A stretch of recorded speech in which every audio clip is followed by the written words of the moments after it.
iconic Indian cricketers. I'm sure we still cannot forget that image of him doffing by his cap after the famous ball-out victory against the T20 World Cup in 2007. Let's welcome Mr. Robin Uthappa. You have a lot of fans here already, means the world is your fan. Alright,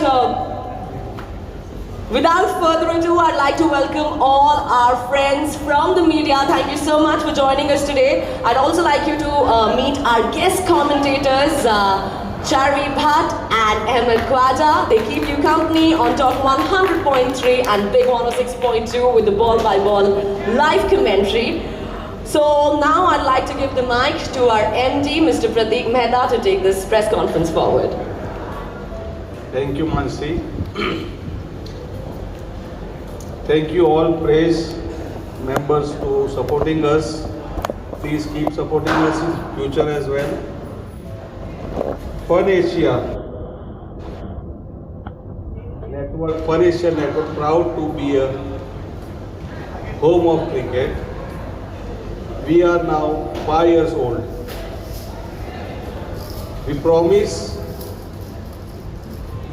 to entertain the people of UAE for coming 50 years with the cricket, radio, movie and other entertainment businesses.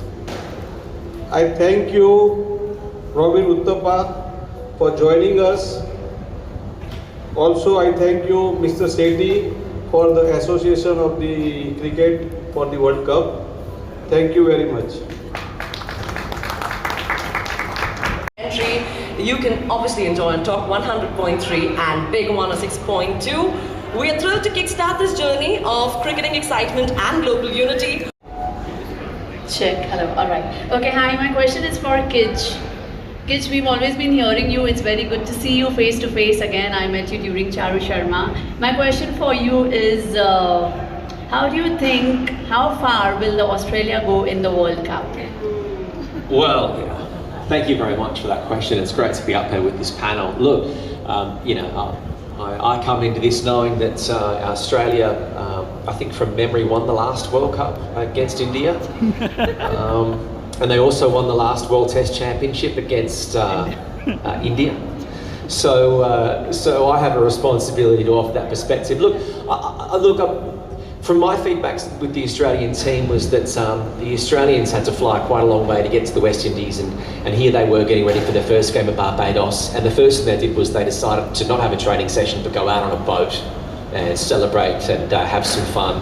And I think that there is a problem with perhaps the English side and the Australian side, that there's quite a lot of distractions in the West Indies for the players while they're over there, which I think the players the teams that are based in New York probably don't have that party scene available to them. So look, T20, as we saw last night, can go either way. I'd be very surprised if Australia don't get to the final four, and then after that, yeah, it's anyone's tournament. Alright, second question to continue with this. You know, coaches like Justin Langer and Ricky Ponting have also been in the news for the coach's job. So some thoughts I would appreciate from your end on this topic. You mean for Team India? Look, it's a tough challenge. We speak about this quite a lot. I think that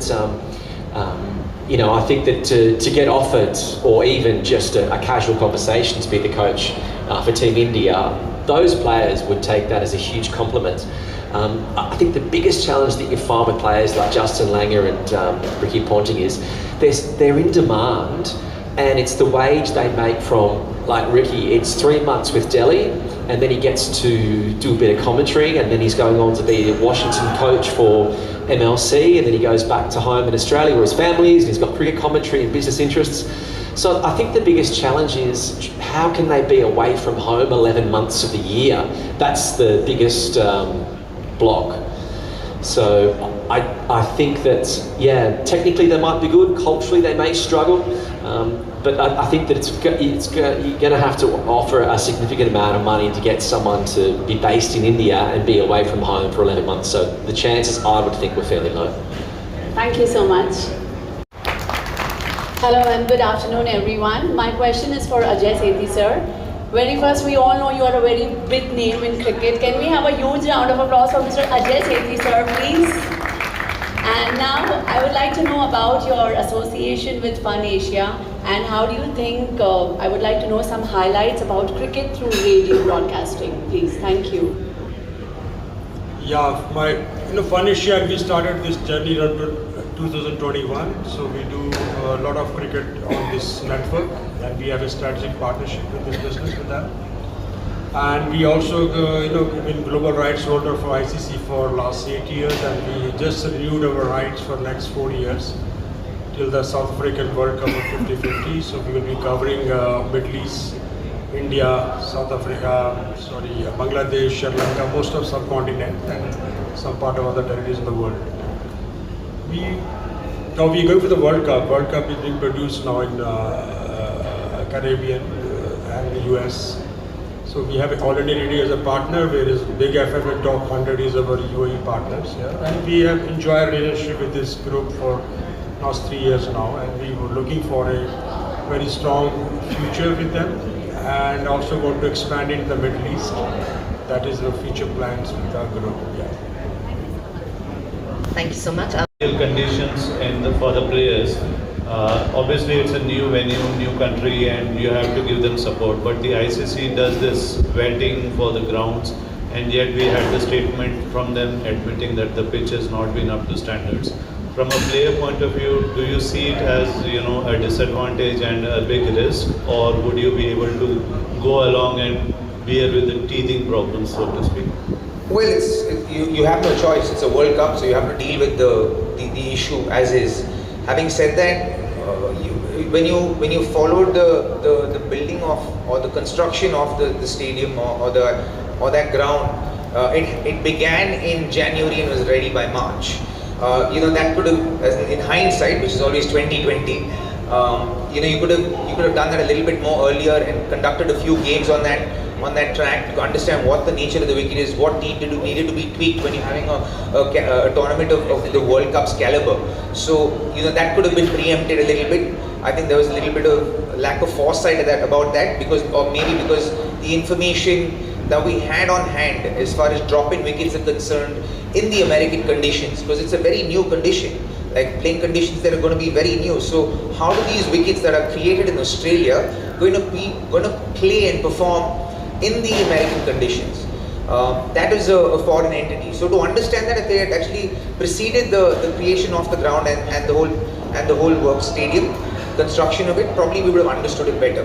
Because in Dallas, this was done before as well.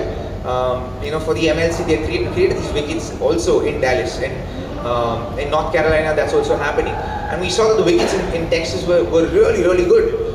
The quality of the wickets were really, really good. But again, in New York, the conditions there versus the conditions in Dallas are very, very different. They're very vastly different. So you got to take that into consideration as well. So they will manage with it, but unfortunately, it is slightly on the more dangerous side, because a lot's happening. You can deal with one variation. If the wicket's too paced, that's fine. But variable bounce, variable pace, variable height in that sense, and it's spongy bounce versus suddenly it skids and bounces through. You see balls that pitch just slightly full of a back of a length, flying through the head. Those are dangerous situations for a batter. And when you're bowling a 150, 160 clicks, it becomes forget hard to score runs. It becomes hard to survive in as well. Thank you so much. You have a question too? Yeah. I'll just get back to you. Yes. Hi Robin, this is Altamash from Sports Dynamic. We have seen 2007, you were the part of Indian team and we won the World Cup there. So this is the first time it was introduced, the bolt out, and you were also the part of that one. So I just wanted to know the experience which has been done on that bolt out and why it has not been introduced in later of the tournaments. Well, I think I think one of the reasons it was taken away from the ICC tournaments or from the sport in itself was because it focused on only one skill aspect of the game, and to decide a game just based on one skill aspect would have actually been a little unfair. Which is why I think they moved to the Super Over, which I think is a much more fair way to go about it. As far as the experience is concerned, it's a really fun experience, especially as a batter. You don't feel the pressure as much. You feel like, okay, even if you miss, you'd be like, okay, you're a batter, so it's okay if you missed. But I think it's still practiced in, I think, tennis ball cricket and indoor cricket. I think they still use that for tied games. It is a fun version of deciding how a game should result in. But I think one of the reasons it's taken away is, again, because it doesn't encompass the whole game itself. Can we recreate the same thing in this arena? I wouldn't promise you accuracy even if you did. Thank you, Rahul. As you know, we love cricket and there is a tournament that we host. This is our 4th season. It's called the DXB Super Sixes, and I'd like to take this opportunity to invite our very own, very favorite batsman here, Mr. Robin Uthappa, and of course our MD, Mr. Pratik Mehta, to unveil the trophy. In fact, the very first match happens tonight here. This is the venue, and we're all looking forward. A lot of great teams competing and great cash prizes to be won. So special thanks to our venue partner, UPro Sports, and I'd also like to invite Mr. Manish, the founder and director of UPro, to unveil the trophy with our esteemed guests. One step back, please. One step back so that they can unveil the trophy for the DXB Super Sixes League Season 4. Also, these trophies are signed by Mr. Robin Uthappa. I'm sure the teams are very, very excited. And I'd like to can you give him the marker, please? So these are autograph that we all love. And I'm sure now the teams are even more excited to win this title this year with some amazing hard cash. We have a trophy signed by Mr. Robin Uthappa. So this is for the DXB Super Sixes League. A lot of fantastic teams performing and participating. And we've got their jerseys also here. So we've got some lovely teams that are participating tonight. We've got the Incredible Lions, the Striped Desert Wolves, UPro ICA, the Thambapani Lions, Striped Strikers, Rasasi, just to name a few, and the tournament begins tonight. So thank you so much, thank you so much. One picture please, sir. Sir, one. Okay, sir. Ready? Sir, wait. Thank you, sir.